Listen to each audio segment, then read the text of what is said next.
Mesdames et messieurs, frères et sœurs, bonjour. Nous avons le plaisir d'accueillir aujourd'hui dans cet entretien une icône, une légende pour les religieux déoniens à travers le monde entier. Un prêtre du Sacré-Cœur qui a pénétré toutes les structures administratives de sa congrégation religieuse. Un missionnaire contemporain pour notre Église du Cameroun. Vous l'aurez certainement compris, il s'agit bel et bien du révérend Père Antonio Panteghini, membre de la congrégation des prêtres du Sacré-Cœur de Jésus depuis le 29 septembre 1953. Père Antonio, bonjour et merci de nous avoir accordé cet entretien. Bonjour, merci à vous. Familia Panteghini, qu'est-ce que ça vous dit?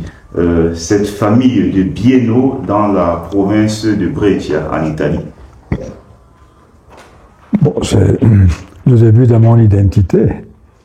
L'identité dans une famille chrétienne dans un petit village des Alpes. Et c'est de là que je suis parti pour entrer au séminaire d'Albino. Et c'est là que ça a commencé mon histoire.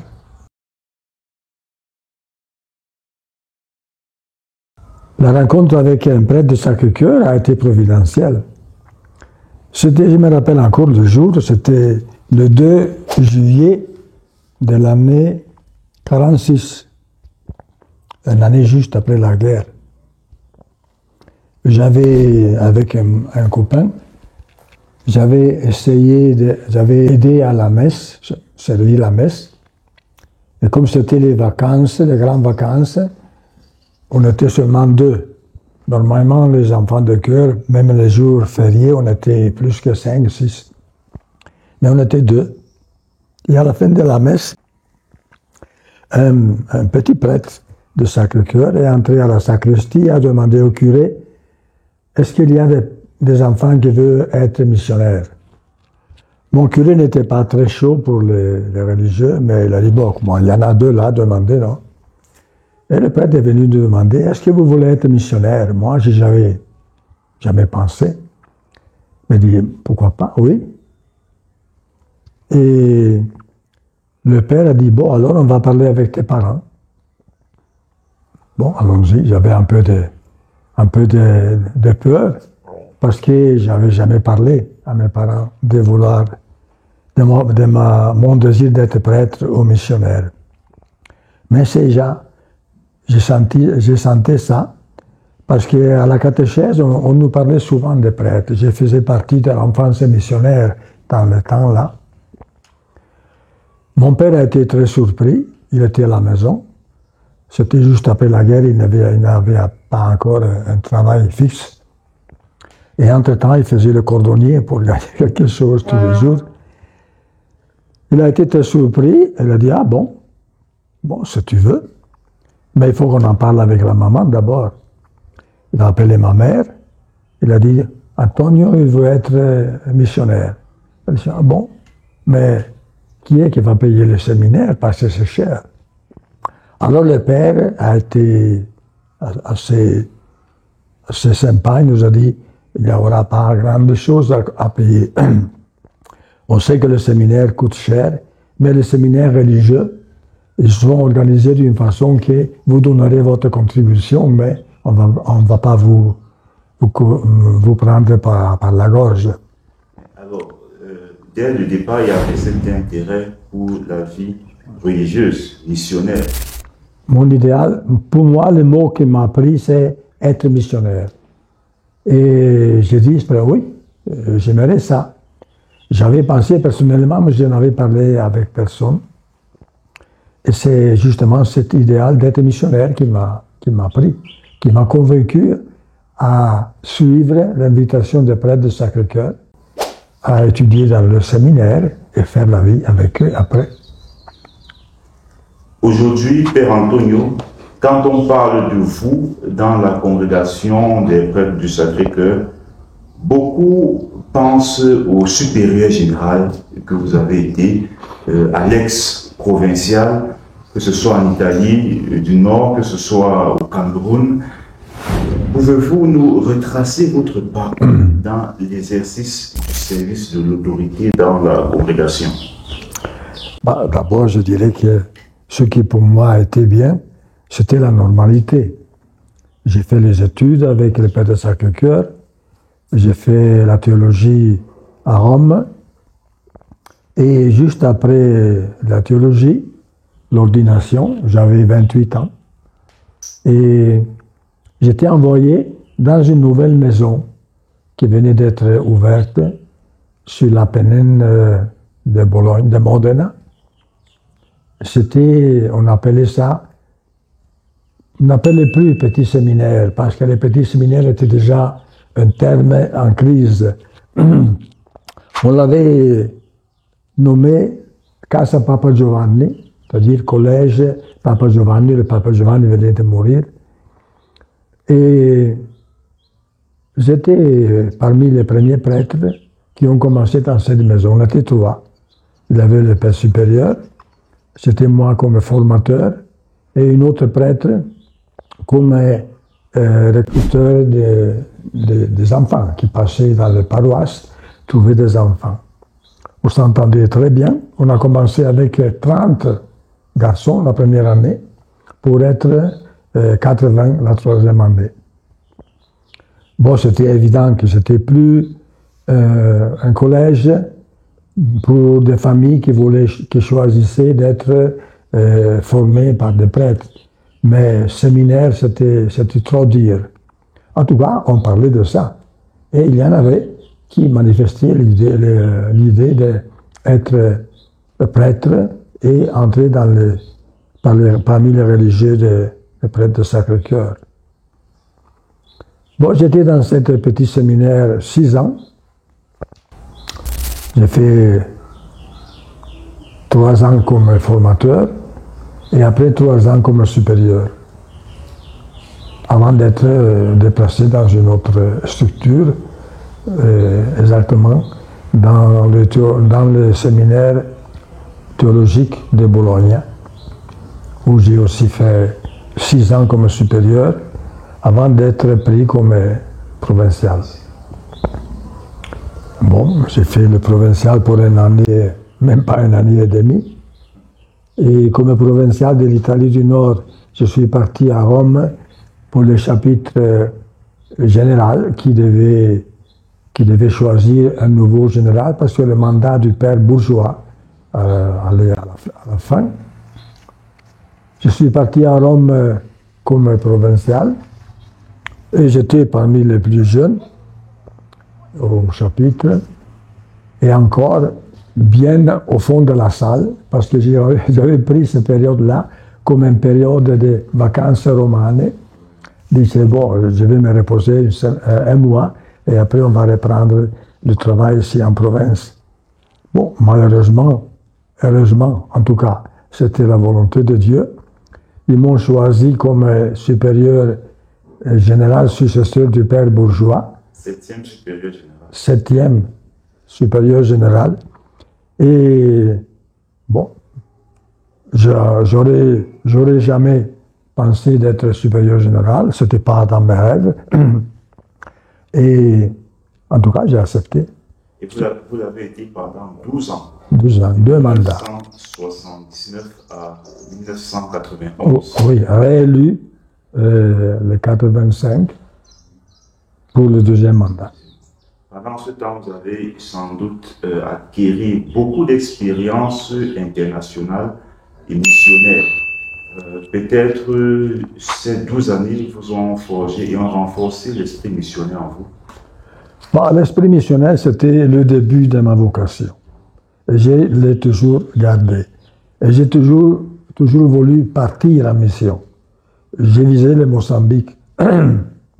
Parce que la province d'Italie avait eu la mission du Mozambique et le premier missionnaire était déjà parti. J'avais un cousin qui était là-dedans, qui était de mon village et qui était devenu prêtre très jeune aussi, à 24 ans lui. Et à 25 ans, il est parti missionnaire au Mozambique. Et on est resté toujours en conversion parce qu'on était même de la même grande famille. Et lui me disait toujours, alors je t'attends, hein, viens ici au Mozambique. Et je dis, j'arrive. Et mais quand il était le moment d'être choisi pour être envoyé, il avait toujours quelque chose de différent à faire. Comme j'avais étudié à Rome après la théologie, j'avais fait la pédagogie et la psychologie, c'était évident qu'il fallait être au service de la formation. Et c'est pour cela que j'ai commencé dans ce petit séminaire, la Casa Papa Giovanni. Et c'est pour cela qu'après, je suis devenu aussi formateur d'abord au Scholastica théologique de Bologne, et après peut-être aussi choisi comme provincial, j'en sais rien. En tout cas, c'était la Providence qui conduisait les choses. Moi, je n'ai jamais cherché ni l'autorité, ni... bon. Mais quand même, je ne me refusais pas. Pour moi, l'obéissance, c'était obéir à ce que la Providence indiquait comme service à faire et le faire tranquillement. Nous revenons un peu sur un aspect de votre mandat, votre exercice comme supérieur général. Vous avez évoqué tout à l'heure le père Albert Bourgeois. Nous rappelons que vous succédez au père Albert Bourgeois en 1979 comme 7e supérieur général de la congrégation. Le père Albert Bourgeois, il faut le rappeler, a beaucoup fait dans le cadre de la rénovation de nos constitutions. C'est pourquoi il est d'ailleurs très souvent appelé le deuxième fondateur des prêtres du Sacré-Cœur. Ce que j'aimerais relever, c'est que vous aussi, vous avez beaucoup participé à l'édition actuelle des règles de vie que nous Théoniens, nous avons. D'ailleurs, c'est vous-même qui l'avez signé, et je cite, le fruit du renouvellement demandé par le Concile Vatican II. C'est ce que vous aviez écrit en guise de présentation de cette règle de vie actuelle que nous utilisons, nous les Théoniens. Un commentaire à ce sujet? Bon, d'abord, j'ai le plaisir de rappeler le travail du Père Bourgeois. Le Père Bourgeois a mis en pratique ce qui avait été dit par le pape Paul VI à toutes les congrégations religieuses. Il faut revenir aux sources. Et il faut que vous reconsidérez vos origines pour rendre votre charisme plus actuel, plus selon le Vatican II qui venait de terminer. C'était un ordre du pape Paul VI à toutes les congrégations, renouveler les congrégations, réactiver votre charisme. Le Père Bourgeois, il a commencé ce travail-là, et c'était pas facile.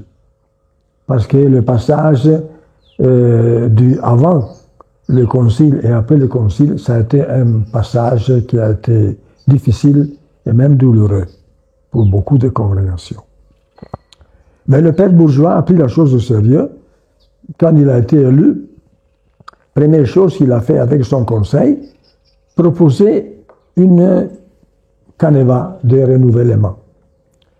Le premier 6 ans de son mandat, c'était juste susciter dans la congrégation l'intérêt au renouvellement, qui s'est concrétisé dans le chapitre provincial successif. Quand le chapitre a été vraiment difficile, il a duré plus que 2 mois, parce qu'ils ne s'entendaient pas. Il y avait dans la congrégation deux tendances. Quelqu'un qui avait l'idée de faire une constitution très brève, essentielle, et laisser le reste aux règles communes. Quelqu'un qui disait non, dans l'histoire de notre congrégation, les constitutions sont très importantes. Le Père Dion y a donné beaucoup d'importance aux constitutions, et c'est la base de notre histoire et de notre vie. Il y a eu un moment dans le chapitre où le Père Bourgeois s'est imposé, parce qu'on n'arrivait pas à déclencher la chose ou d'un côté ou de l'autre. Il y avait toujours 2 groupes bien proportionnés qui se contraposaient. À un certain point, le Père Bourgeois a dit, écoutez, il faut que nous finissions ce chapitre avec un schéma de constitution. Parce que moi, je n'irai jamais au Vatican présenter nos constitutions, une petite feuille avec de l'écran. Écoutez, si vous ne voulez pas refaire la constitution, je donne mes démissions et vous recommencez avec une autre supérieure générale. La chose a secoué un peu les esprits et a convaincu même les réticentes à recommencer la création, la discussion, la formation de nouvelles constitutions. Ils ont passé encore un mois à finir le chapitre, mais à la fin, c'est terminé avec Constitution ad experimentum. Ça devait durer l'experimentum 6 ans, et le chapitre successif, il aurait eu la charge de définir des constitutions. Entre-temps, dans toute la congrégation, on discutait, on faisait des réunions, on faisait des assemblées. En tout cas, la chose avançait. Et quand le père bourgeois est arrivé à son terme, il a dit, voilà, moi j'ai présenté les constitutions, maintenant ce chapitre-là, le chapitre de 79, doit les approuver. Et encore ad experimentum, pour les présenter définitivement à la congrégation des religieux. Et le chapitre dans lequel moi j'étais élu, c'était juste le chapitre de la révision des nouvelles constitutions. On a travaillé là aussi, plus qu'un mois, mais c'était un climat beaucoup plus paisible. La volonté était évidente dans tout le capitulant d'arriver à une conclusion. Et on a fait, pendant tout le temps-là, l'étude de constitution, la composition. Chaque numéro de constitution venait composer, proposer à l'Assemblée, discuter, formuler encore à nouveau, approuver, ou sinon remis en discussion. Il y a eu des points qui étaient assez discutés, mais le climat a bien continué. On a terminé le chapitre avec un schéma des constitutions qui a été confié à la congrégation pour 6 ans encore, à l'expérimentum, pour qu'il soit approuvé l'année, le chapitre suivant, ce qui a été fait. Et nos constitutions contiennent au total 147 numéros. Oui. C'est bien là-dessus que vous avez travaillé durant tout ce temps. Chaque mot a été examiné mot par mot. Et tous les mots étaient étudiés et quelques mots approuvés, votés.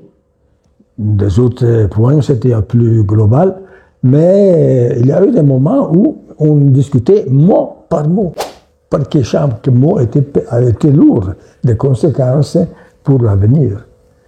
Mais on a eu à la fin un bon test.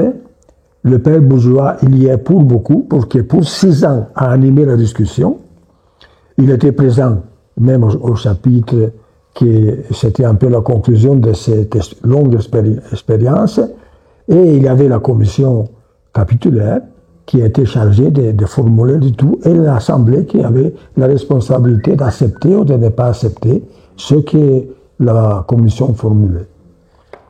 Le père Albert Bourgeois est né en 1921, donc vous comprenez qu'au cours de l'année 2021, nous célébrions le centenaire de sa naissance, et c'est la raison pour laquelle sur notre site deoniani.com, le site de la congrégation, on peut trouver plusieurs articles qui mettent en lumière tout le travail qu'il a fait durant ce temps de rénovation de notre règle de vie, de notre institut. Alors, Père Antonio, vous avez toujours eu le désir profond d'être missionnaire. Après avoir arrêté vos services comme supérieur général, vous avez décidé d'aller en mission.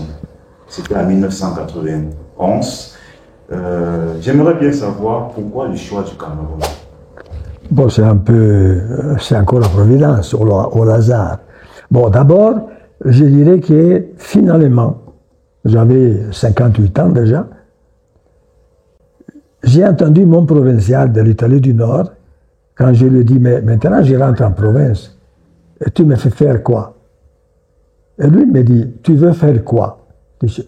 je peux choisir. C'est la première fois quand même hein, que j'ai choisi parce que les supérieurs ont toujours commandé, tu fais ceci, tu fais cela. Moi, j'ai pas eu du mal à le faire. Mais maintenant, si vous me laissez choisir, finalement, je vais partir missionnaire, désir ancien, mais que j'ai jamais pu réaliser parce que vous me disiez toujours, maintenant il faut faire ceci, maintenant il faut faire cela. Bon, on dit allez, tranquille. J'étais bien content dans le service que j'ai fait pour la congrégation. Mais si je peux choisir, je vais missionnaire finalement. Ah ben, le professeur m'a dit, bon, fais ton chemin et choisis la mission que tu veux. Alors, pendant les visites que je faisais à la congrégation, pendant le mandat, j'avais découvert beaucoup de sites, l'Indonésie, l'Amérique du Sud, l'Argentine et tout ça, et même le Zaïre. Et le Zaïre, le Congo, le Zaïre dans le temps, c'était la mission la plus grande, la plus importante pour la congrégation historiquement, et même pour l'engagement des missionnaires. Et j'ai dit, bon, je vais partir aussi pour le Zaïre. Et j'ai commencé le contact avec la province de l'Est. J'étais bien content. Et j'ai choisi le Zaïre. J'avais aussi pensé aller aux Philippines, parce que pendant mon mandat, on a fondé la mission des Philippines. Parce que le deuxième chapitre, 425, il nous avait donné mandat à nous, le Conseil, de trouver une nouvelle fondation en Asie pour accompagner l'Indonésie, qui était la seule mission en Asie qu'on avait. Et on avait fait notre recherche, on avait pensé à Corée du Sud, à l'Inde, et aux Philippines, je pense aussi à Singapour, mais Singapour c'était une chose secondaire. À la fin, on avait choisi les Philippines, parce que pour la Corée du Sud, on avait du mal pour les langues difficiles. Pour l'Inde, on avait des difficultés parce que l'Inde n'acceptait plus de missions. Et alors, ils nous ont conseillé de chercher une autre mission. On est tombé sur les Philippines et on a choisi. Je suis parti avec le père Pérou, qui était le vicaire général, pour aller contacter le cardinal de Manila, le cardinal Sim, qui nous a dit, nous a bien accueillis, et il nous a dit, si vous voulez vraiment être missionnaire, ne venez pas à Manila. Manila est pleine de congrégations. Allez loin, allez au sud. À Mindanao, là-bas, il y a très peu de congrégations. Et nous, on a obéi, on a accepté, c'était bien. On veut la mission, on choisit la mission. Et on est parti au sud de Philippines, dans l'île de Mindanao. On a contacté un évêque, l'évêque Tobias, qui nous a bien accueillis, qui était bien content de nous accueillir. Et c'est avec lui qu'on a commencé Bon, j'avais participé à la fondation, j'avais fait une autre visite presque un an après pour accompagner le prêtre, les confrères qui étaient là. Et j'avais vu que la mission était très intéressante et il y avait aussi des petites difficultés. Et j'ai dit, bon, je vais là-bas, on va voir. Mais à la fin, la Providence a choisi différemment. Ce sont des choses même un peu étranges, mais qui ont changé la direction vers l'Afrique plutôt que vers l'Asie. Alors, le Congo, quand j'ai vu qu'il était le moment de partir, c'était fermé, il y avait la guerre. À Kisangani et toute la zone, il y avait la guerre, l'aéroport était fermé et on pouvait pas. Il nous conseillait toujours de attends. J'ai attendu 6 mois. En Italie, j'ai dit, bon, quand même, c'est trop maintenant. Alors, comme j'avais connu le père Siou, le supérieur régional du Cameroun, au chapitre, je lui ai écrit en disant, moi, je suis ici que j'attends de partir pour la mission. Mais ça n'arrive jamais. Entre-temps, en attendant de partir au Congo, est-ce que je peux venir au Cameroun faire quelque chose? Il me dit, bien volontiers. Et tout de suite, il m'a accepté. Et j'ai tout de suite décidé de partir.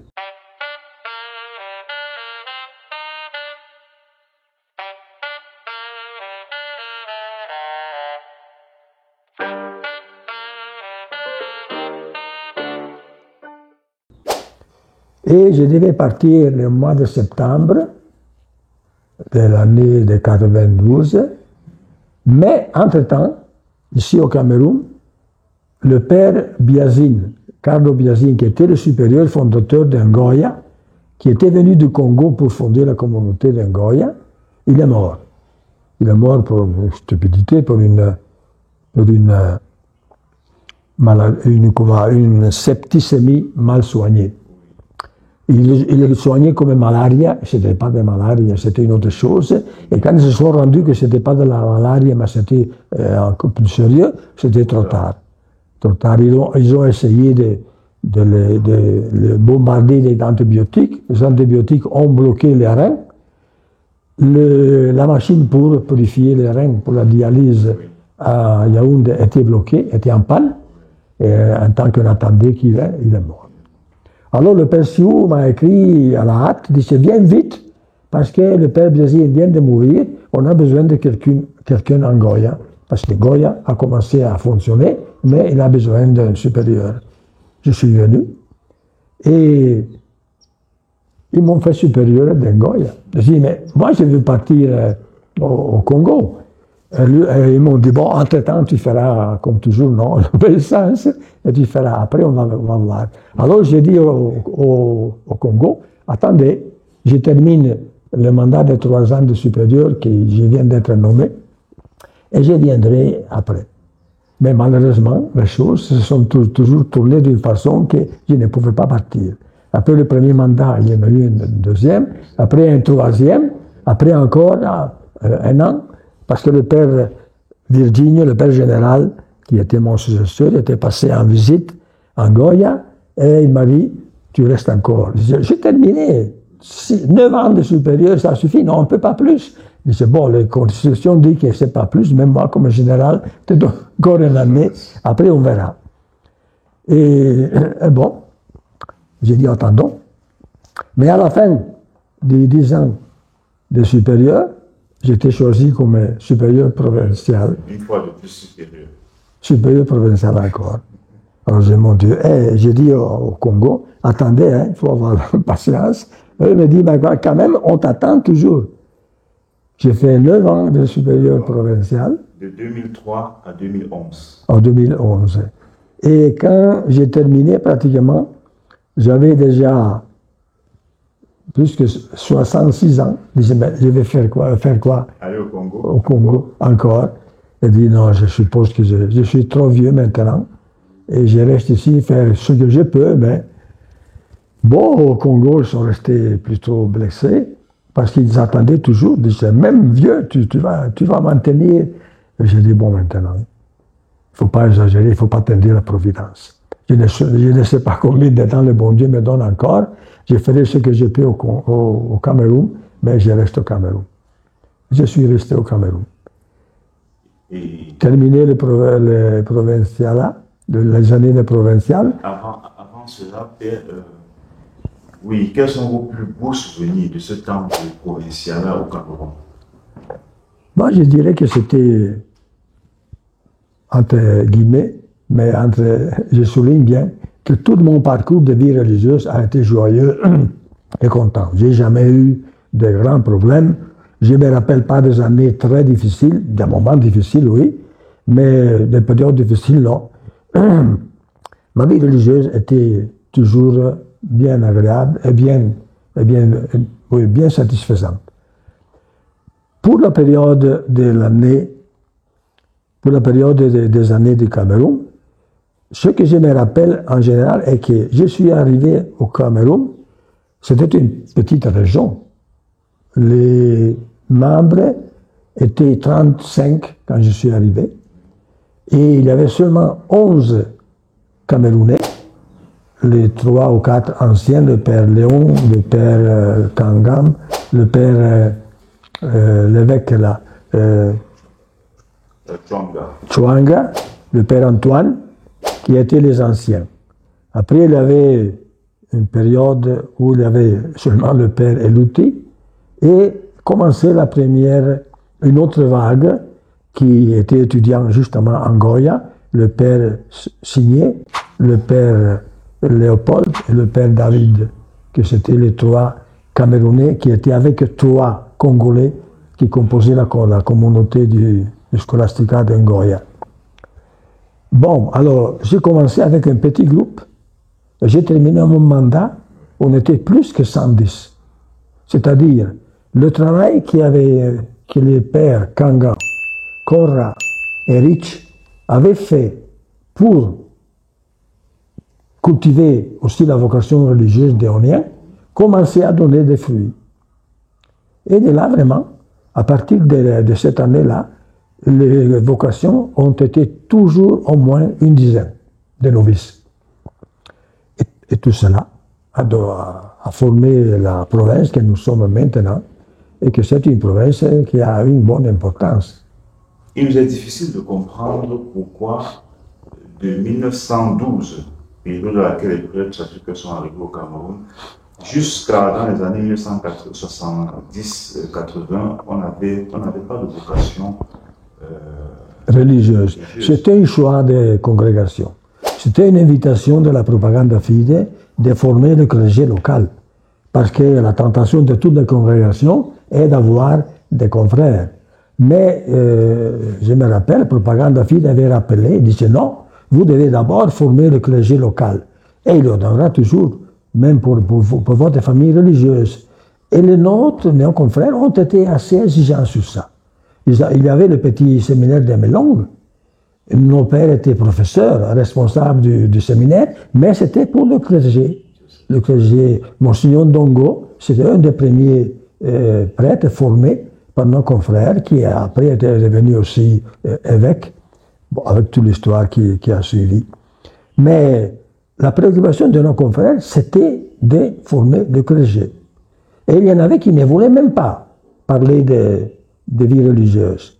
Mais là, le père Léon, le père Rich, le père Cora, qui était frère dans ce temps-là, il n'était même pas prêtre, ils se sont donnés pour former aussi une tradition de vie religieuse. Quand je suis venu en visite la première fois ici au Cameroun, c'était l'année 1981, le noviciat venait d'être ouvert. Je trouvais que le noviciat avait ouvert les portes cette année-là. Et il y avait le père Louti et encore un autre nombre de 5 ou 6 qui étaient les premiers novices. Et de là, ça a commencé. Le mérite de cette préoccupation de la vie religieuse, déjà la propagande fide avait aussi libéralisé beaucoup, laissé la liberté, c'était leur préoccupation d'avoir des confrères. Et c'est de là que c'est venu la conséquence positive d'un bon nombre de novices tous les ans et d'une persévérance assez remarquable. De façon que la région qui était de 35, à la fin de mon mandat de provincial, qui on était déjà devenu justement en province, avec le père Virginio Bersanelli qui nous a érigés en province, on était déjà plus que 110. Et bon, maintenant, on continue. Et êtes-vous satisfait, après avoir laissé les services du provincialat à la jeune relève camerounaise? C'est normal. Pour moi, c'était une joie de laisser la place à un autochtone, le père Léopold, qui a continué.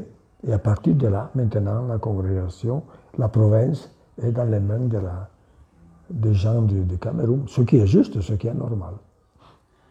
Je me souviens, en 2011-2012, quand j'étais novice en Dungé, le père Antonio, vous étiez mon supérieur de la communauté. Oui, j'ai terminé encore comme supérieur après le provincialat. De façon que j'ai pu dire que j'ai fait 40 ans de vie, parce que j'ai commencé à être responsable dans le petit séminaire fondé sur la Penène, et jusqu'à la fin. À la fin, après 3 ans de supérieur, encore j'ai dit, bon, ça suffit maintenant. Hein. Il faut laisser la place aux autres. Moi, je rentre en retraite et on va faire ce que le bon Dieu voudra.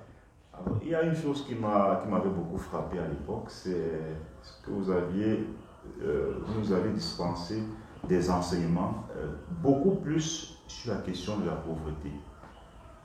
Et il me semble que la pauvreté chez vous vraiment occupait une place privilégiée. Bon, pour moi, c'était un des 3 vœux. Et je veux dire clairement que si je n'ai jamais eu de difficultés avec le vœu d'obéissance, même avec le vœu de chasteté, c'était suffisant d'être cohérent, non? On avait fait un choix, on restait cohérent au choix fait. Mais j'ai eu du mal toujours, soit déjà en Europe, mais encore plus ici en Afrique, à vivre le vœu de pauvreté d'une façon qui soit sérieuse et cohérente. Surtout ici en Afrique, j'ai eu du mal vraiment, parce que la pauvreté, je m'imaginais que les autres, ils nous voyaient riches, et ce qui était pas seulement l'apparence, mais la réalité, parce que nos maisons étaient des maisons très grandes par rapport à toutes les maisons qui étaient autour de nous au village. Et les gens étaient pauvres, nous on avait toujours les moyens, on avait les voitures, on avait beaucoup de choses. En tout cas, pour moi, vivre le vœu de pauvreté, ça a toujours été un peu tourmenté. Comment vivre vraiment? Et j'avais peur que la jeune génération camerounaise entre dans une mentalité de bien-être, et ne donne plus d'importance au témoignage de la vie religieuse pauvre. Parce que même si il faudrait avoir toujours ce regret de voir la différence, parce que je me souviens, le clergé local, il nous taquinait, il nous disait « Vous faites les vœux de pauvreté, mais nous le vivons ». Et c'était un peu vrai. Pour moi, c'était important que les religieux, au moins dans la mentalité, dans les choix, dans l'intelligence de la pauvreté, on soit sérieux. Et on sait que la pauvreté, c'est quelque chose qui nous engage à être personnellement pauvres, même si nos structures sont bien, sont même riches, mais il ne faut jamais perdre la préoccupation d'être fidèle à une choix de pauvreté qu'on a fait. Pas seulement la proclamer, mais la vivre. Et je trouve que c'est encore difficile, hein, et sera toujours difficile. C'est peut-être la raison pour laquelle vous êtes aussi beaucoup investi dans le social. Ici, nous pouvons relever entre autres les nombreux puits que vous avez construits dans le but de répondre aux besoins d'eau potable des populations, ou encore des structures à but caritatif, ou plus encore dans le social pour aider les personnes aveugles, par exemple, dans les écoles. Elles sont nombreuses, les œuvres à caractère. Oui, c'était une façon de répondre un peu aux besoins de cette pauvreté structurelle qui était dans la société africaine, camerounaise. Pour moi, c'était important. Si on avait des moyens, ce n'était pas des moyens à regarder pour nous-mêmes, pour vivre d'une façon tranquille, d'une façon aisée. Non. Si on a quelque chose, il faut se préoccuper pour aider les gens qui sont autour de nous. Et je me rappelle, c'était des années de grâce et de providence. Je me rappelle que j'ai revenu toujours de vacances avec 200 000, 250 000 euros. Dans le temps, il y avait encore le franc français. Mais on avait beaucoup de possibilités. Et j'ai trouvé injuste garder cet argent pour nous. On a les structures à construire, on a des terrains à acquérir, on a les maisons à construire, c'est vrai, on le fait, mais on n'y pense pas seulement à nous. Regardons autour de nous, et s'il y a des pauvres, il faut les aider. On ne pourra pas faire beaucoup parce que la pauvreté est tellement vaste, mais il faut le faire. Et déjà, quand j'étais en Goya, j'ai regardé autour de notre séminaire. De façon que le temps libre que j'avais, je l'investissais pour aider des petits projets d'agriculture, pisciculture et n'importe quoi, pour que les gens se développent et trouvent que vraiment ils peuvent, autour de la mission, trouver une aide pour un développement social. On a commencé les puits comme par hasard. C'était un problème qu'on avait, nous, à Ngoya, parce que quand Ngoya était la communauté avait 12, 15 personnes. On avait un puits avec une pompe immergée qui servait très bien, c'était suffisant.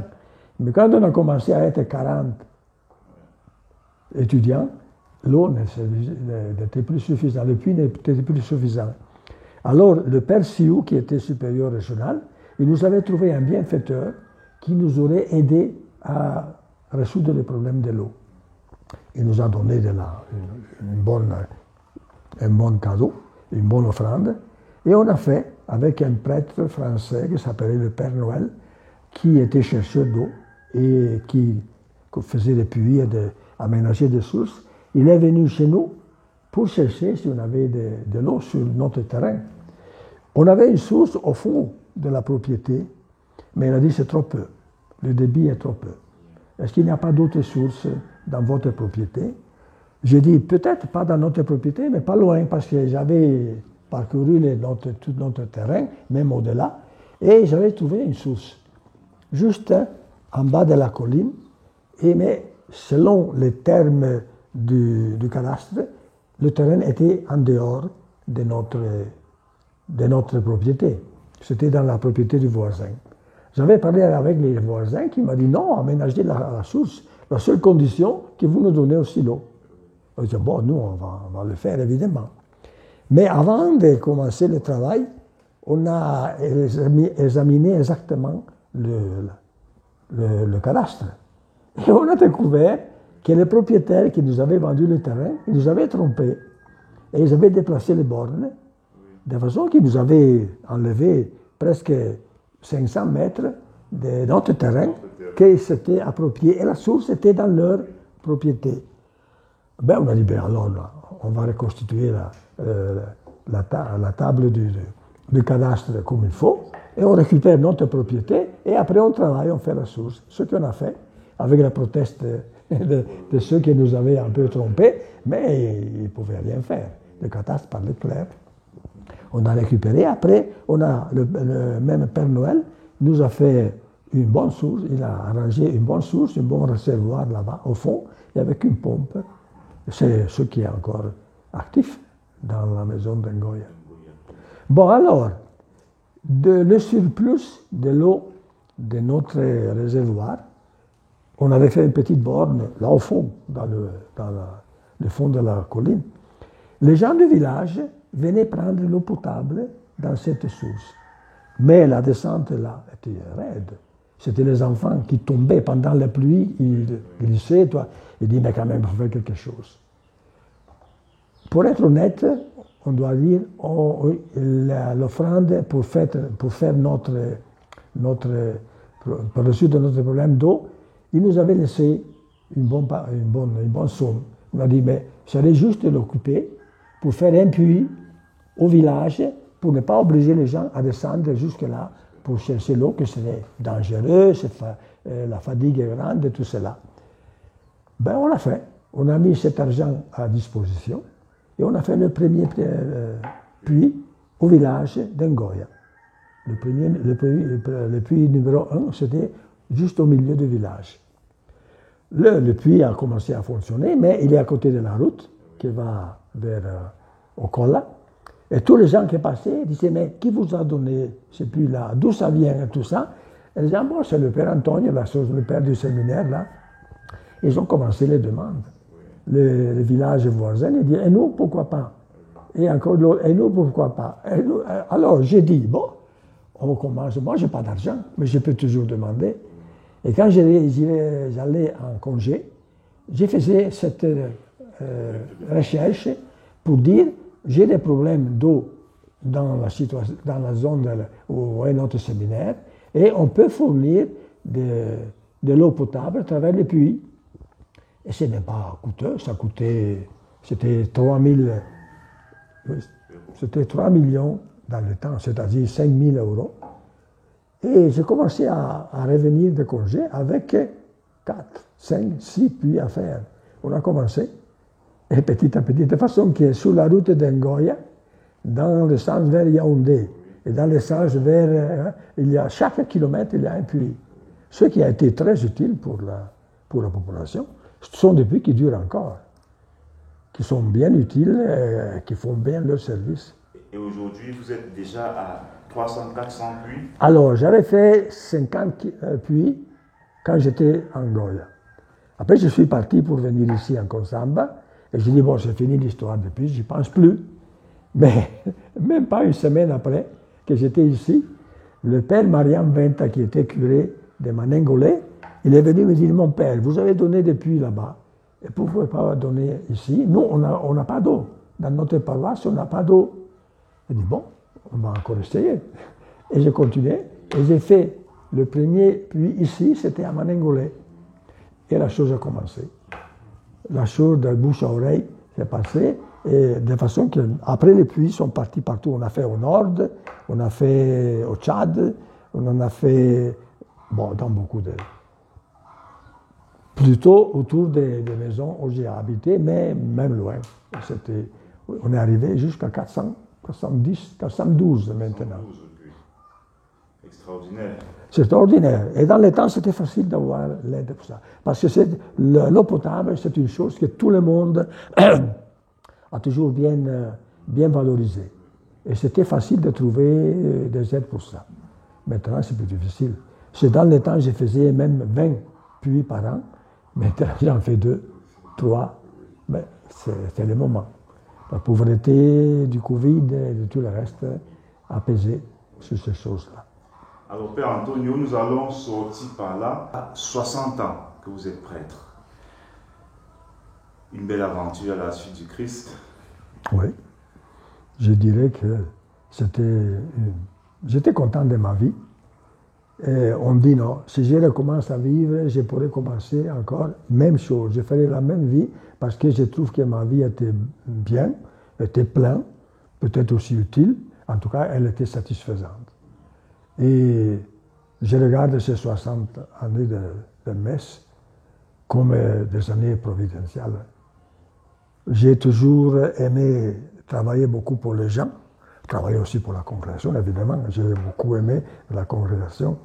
Mais j'ai toujours regardé au-delà du portail des maisons.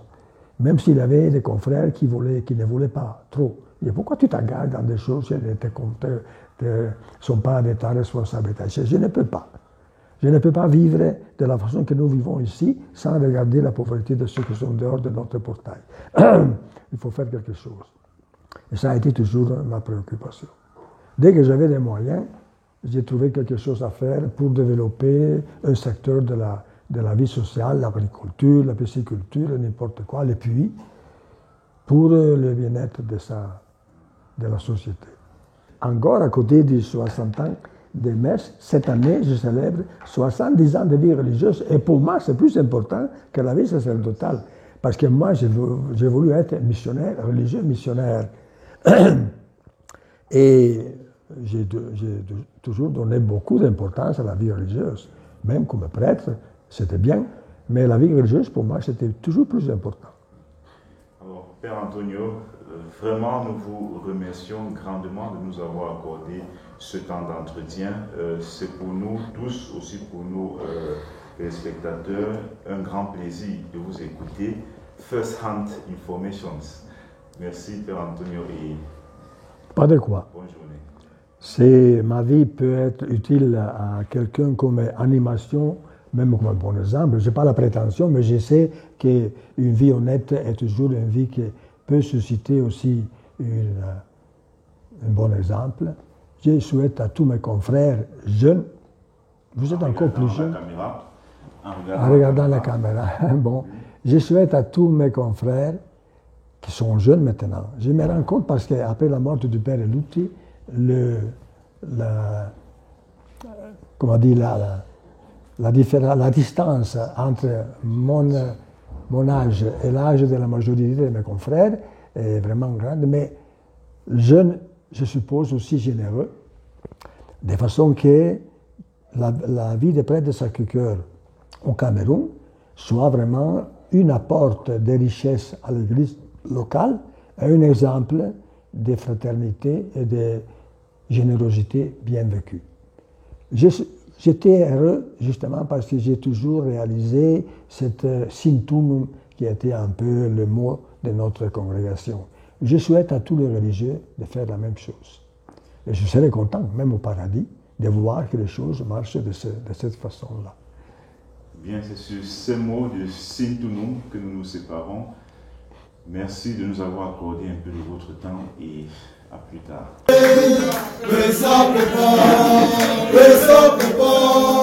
Pensa